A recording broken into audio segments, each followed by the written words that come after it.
a lot of times that's how phobias will start, is you don't even remember how the phobia started because it happened when you were a baby, and so either it was so severe you repress the memory, or you were so young you just don't remember the experience. And that association is still made when you're a baby experiencing the feared thing, and for some reason it caused fear in you, and then you carry that on the rest of your life.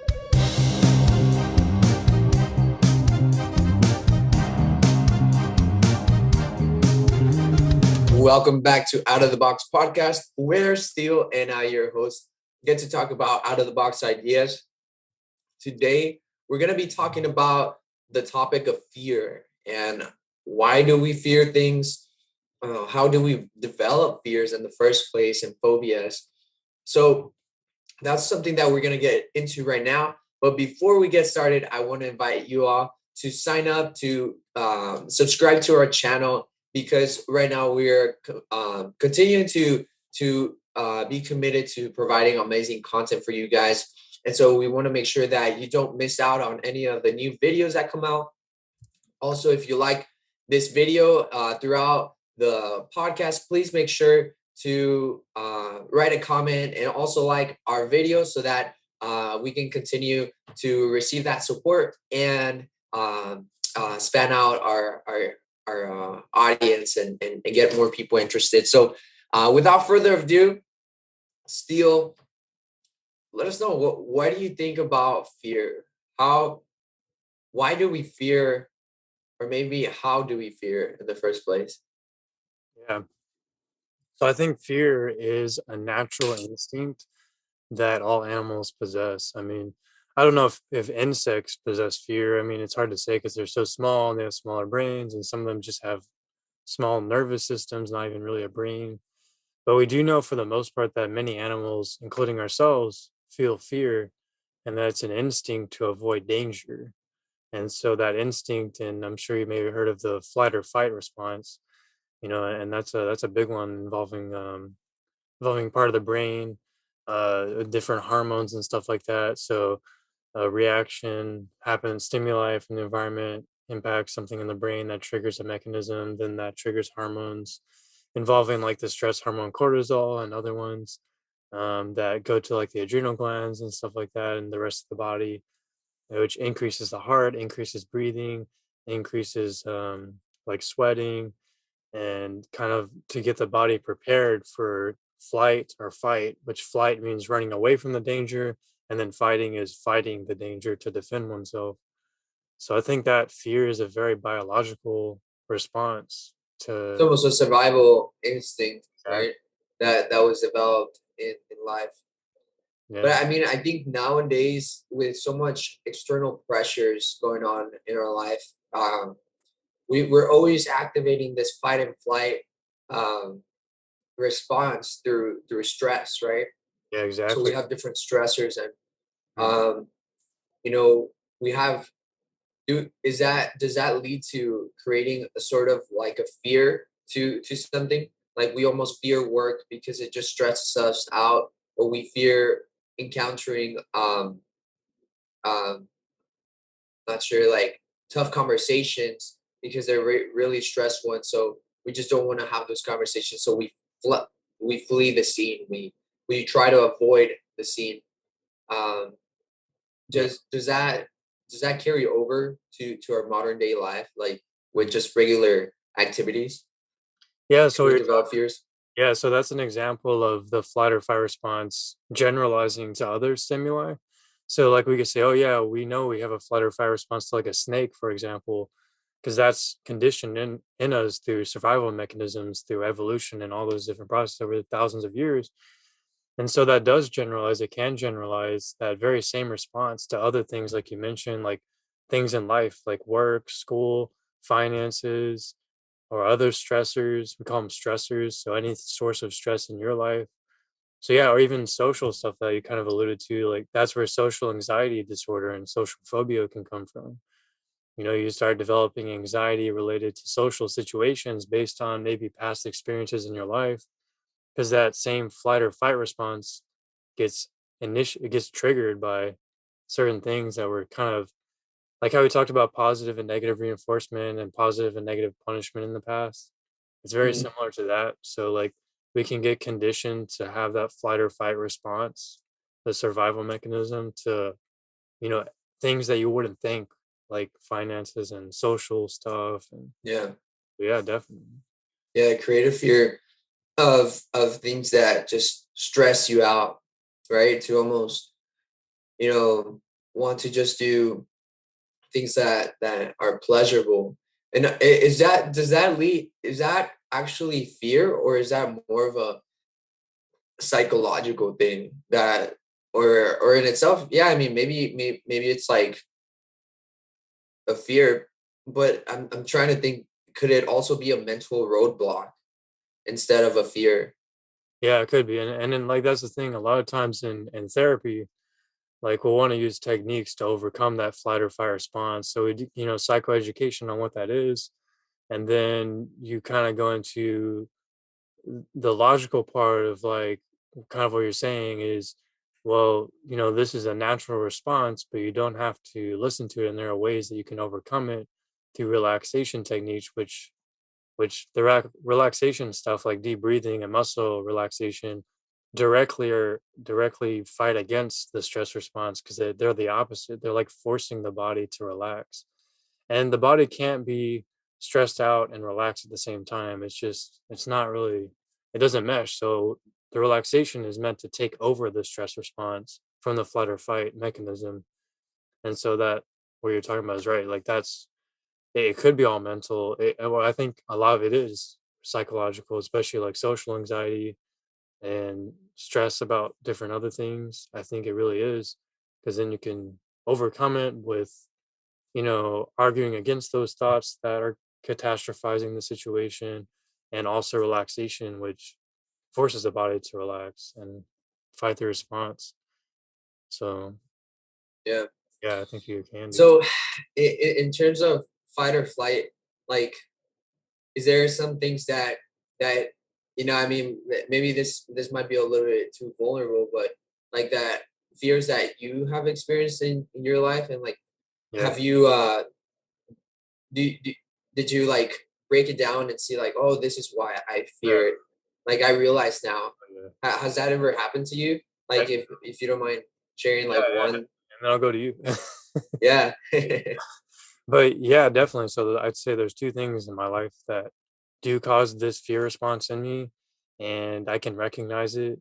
And even though I think it's silly, it still causes a fear response. It's not spiders. A lot of that's a pretty common one, but for some reason spiders don't bother me. But not even scorpions, but roaches do. I don't know why. And I often wonder, is it because of the size? Is it because they're fast, so fast, and you just can't catch them? Is it because the way they look? Is it because of this unconscious association between roaches and uncleanliness in terms of diseases and stuff? And is it because when I was younger, was I exposed to a lot of roaches at a very young age that I can't even remember? And maybe that's when the conditioned fear started. Because a lot of times that's how phobias will start, is you don't even remember how the phobia started because it happened when you were a baby, you know? And so either it was so severe you repress the memory, or you were so young you just don't remember the experience. And that association is still made when you're a baby experiencing the feared thing. And for some reason it caused fear in you, and then you carry that on the rest of your life. So yeah, it's still kind of it's gotten better over the years. Like I've definitely gotten better about the roach stuff. Um, but then there's another one that I can trace more clearly than that one, where so I don't know if you ever had this, but they're in class we were showed like videos against drugs and stuff like that. And one of them showed a car accident, drunk driving car accident with a severe burn victim. And the burn victim had like their whole face was completely gone and very disfigured, and like the nose, ears, and all that, everything gone, and like melted and swollen and like kind of misshapen. And as a child, when I saw that at such a young age, it just it deeply disturbed me. Like, and I remember I couldn't watch. I had to look away from the video. You know, I just couldn't. I at first I was handling it, but then for some reason, the more I thought about it and watched and was seeing it, the more it started increasing this anxiety within me. And then the longer I watched it and kept the anxiety kept increasing and increasing, and it got to a point where I couldn't handle it anymore. So I developed this fear response to it, and then now I can't even. uh, look at anything related to that because it that same fear response that I had when I was a kid comes back. So, you know, it's unfortunate that's there, but I can see why. I guess I can see why it happened because maybe I was so young or something. I don't know. It's for whatever reason. Yeah, But actually, it just triggered it. Yeah. yeah, yeah, Yeah, I think like also like in my own experience, I've always had like a really big deep fear of heights.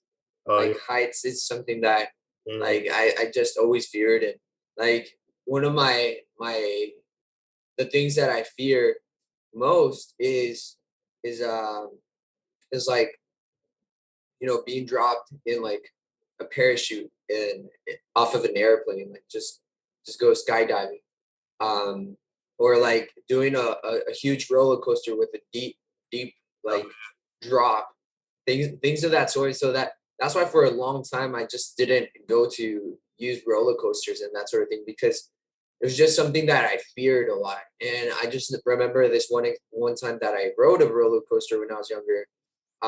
It was more like a carnival ride, but it was just so impactful. I still remember it was like those ships that move from side to side, and they create like a pendulum. And that experience was so traumatizing that like later on in life, I just couldn't handle just going to yeah, to a roller coaster. Even here in San Antonio, the Tower of the Americas, where you have to take an elevator up to the top, I just couldn't fathom the possibility of doing that just because it yeah, was going to be so high. What if it breaks? What if I just fall off the window and the window like opens, or things of that sort that start creating in my head. But I think as I grew older, I developed more of a fight aspect towards my fears.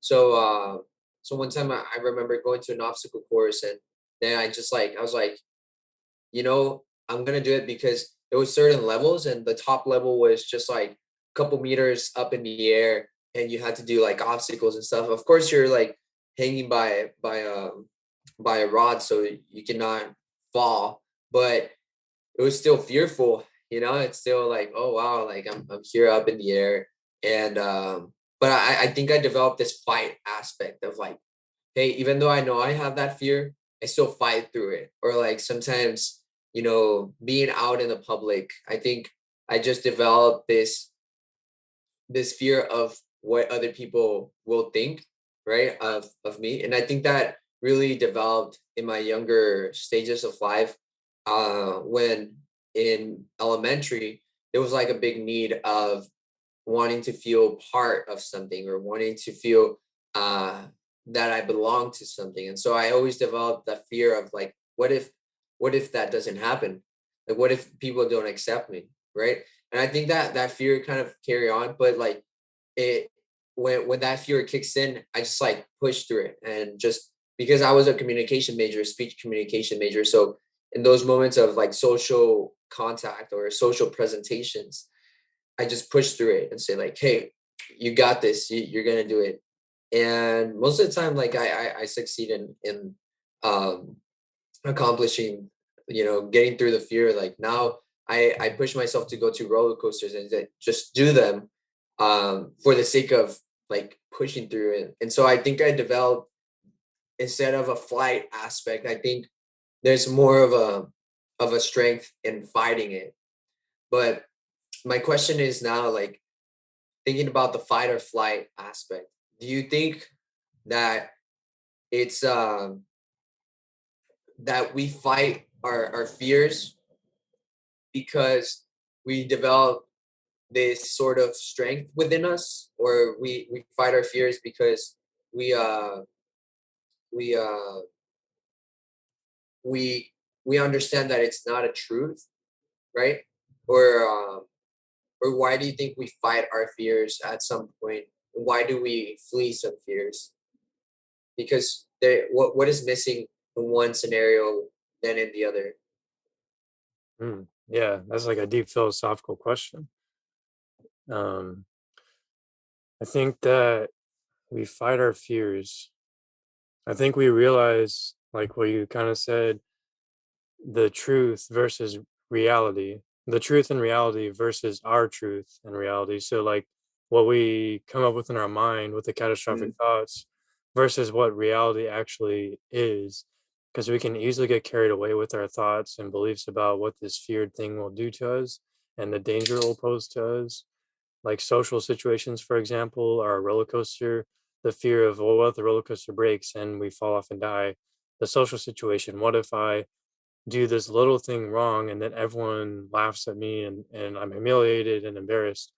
And then when we challenge those thoughts or desensitize ourselves to those situations, then we get used to them. Like we challenge the thoughts, which helps us find the real truth of reality versus the truth that we've kind of made up in our mind. And then the desensitization, we get used to it through habituation and exposing ourselves to that fear stimulus over and over, and that's actually a therapy technique. And then the more it's called kind of like flooding, or it's also it could be gradual desensitization stuff where you gradually increase your exposure to the fear, and then you get used to it and used to it over time because we habituate to anything that we do in life almost to a certain degree.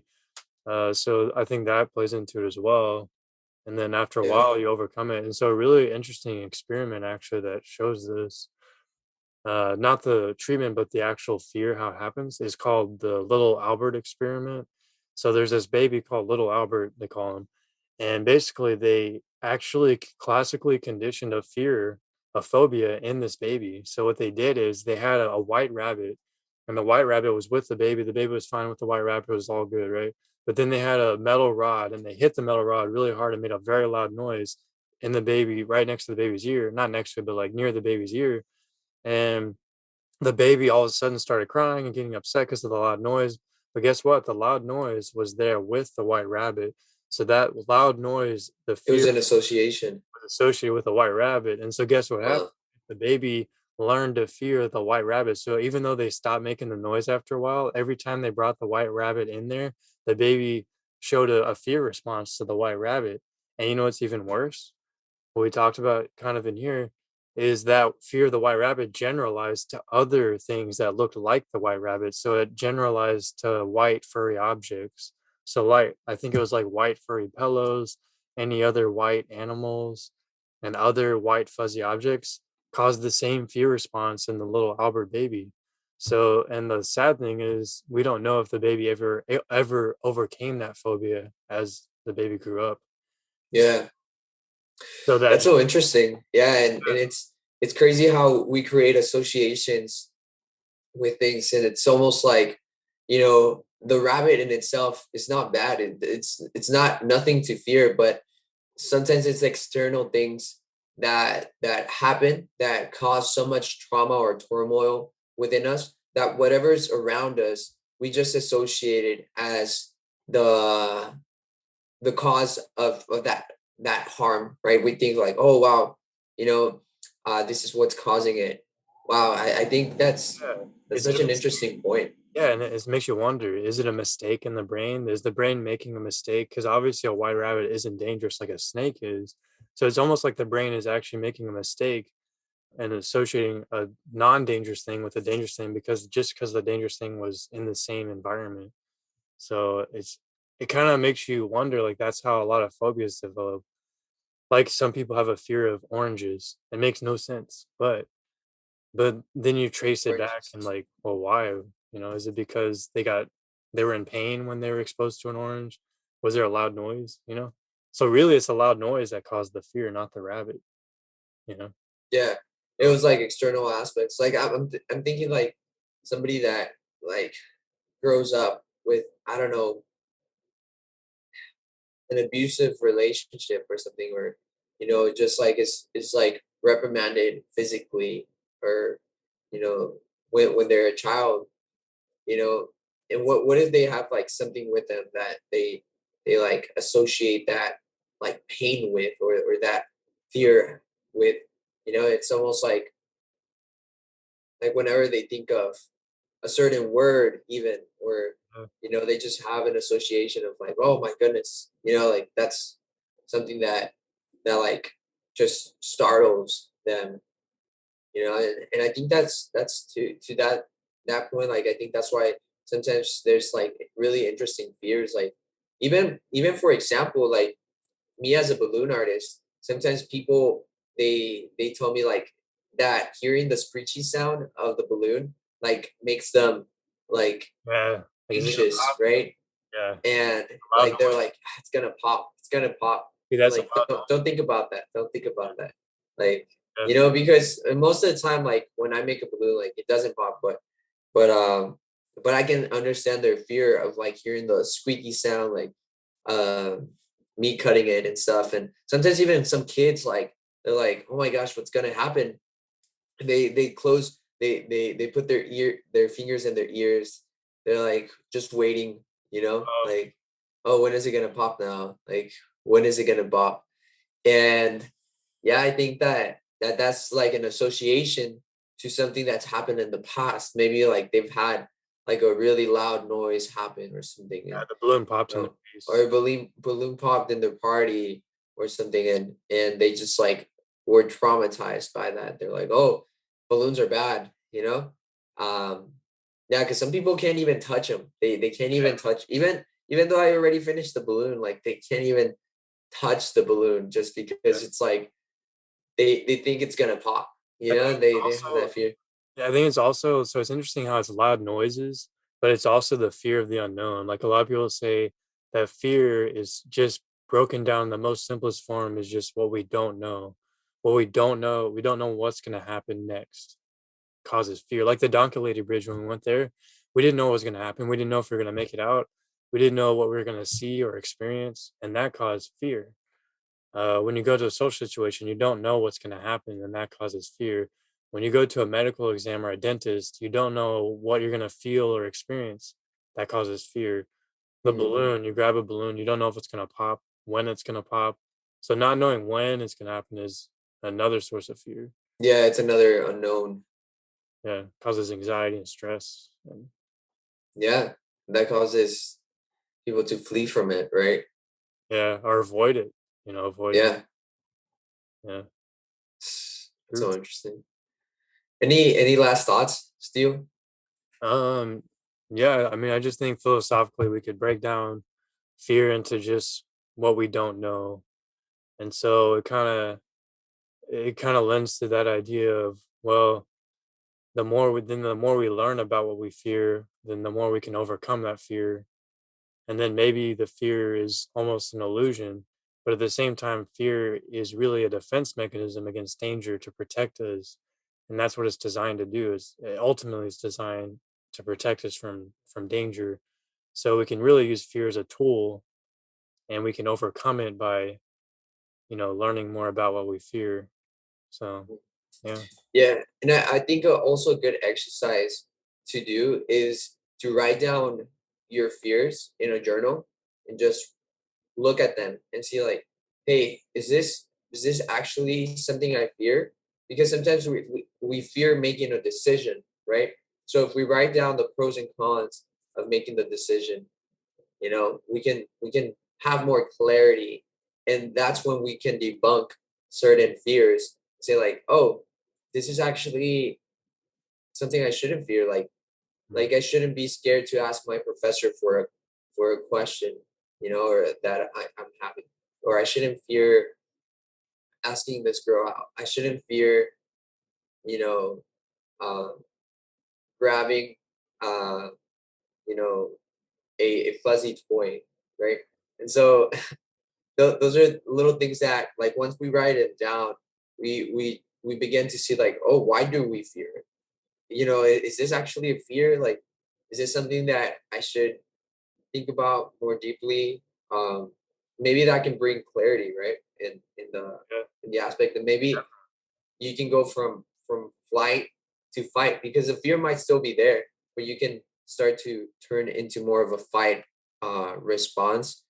And maybe it's an internal fight, but you can probably at some point overcome the fight. So Yeah, exactly. yeah. Cope with it. So we leave it at that. Thank you guys for watching towards the end of this video and podcast. If you really enjoy this podcast, really It would mean a lot to us if you can like this video, subscribe to our channel, and also leave a comment, because we really like to know what you found interesting. Do you have any fears? Let us know down below. Also, what have you done to overcome your fears? That's another one that we would be really interested in knowing. So without further ado, we will see you until next time, and we will talk to you soon. Take care.